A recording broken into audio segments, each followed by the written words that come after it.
Friends, இன்றைக்கி நம்ம என்ன பார்க்க போகிறோம்னா சுண்டக்காய் குழம்பு எப்படி வைக்கிறதுன்னு பார்க்க போகிறோம். அதுக்கு ஒரு வெங்காயம், பூண்டு, சின்ன வெங்காயம், பச்சை மிளகா, தக்காளி எடுத்துருக்கேன். அப்புறம் சுண்டக்காய் க்ளீன் பண்ணி வச்சுருக்கேன். இப்போ இந்த சுண்டக்காவை இடிக்கணும்.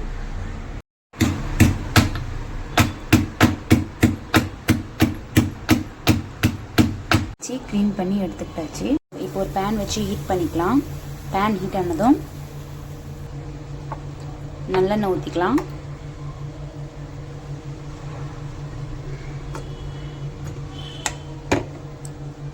நல்லா காயணும்.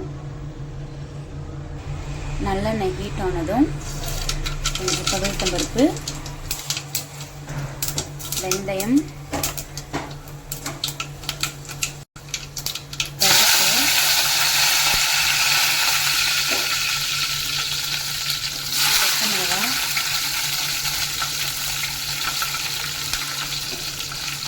ஆனியன்,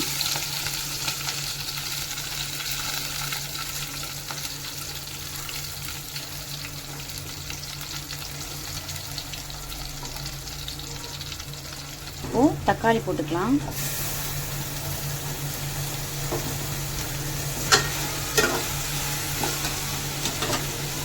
இப்போ பூண்டு போட்டுக்கலாம்.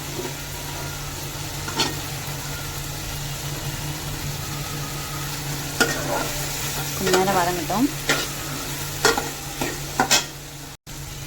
இப்போ சுண்டைக்காய் சேர்த்துக்கலாம்.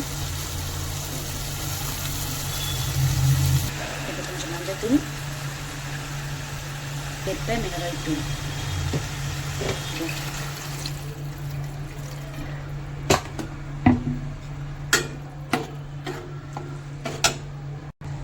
அடுத்து கொஞ்சம் உப்பு போட்டுக்கலாம்.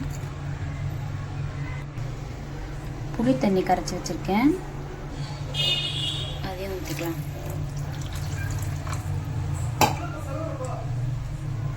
இந்த சுண்டைக்காயெலாம் வெந்து அது ஒரு திக் கன்சிஸ்டன்சிக்கு வரணும். நல்லா கொதிச்சு இப்படி திக்காகணும். அவ்வளோதான், சுண்டைக்காய் புளி குழம்பு ரெடி ஆயிடுச்சு. நீங்களும் ட்ரை பண்ணி பார்த்துட்டு எப்படி இருக்குன்னு கமெண்ட் பண்ணுங்கள்.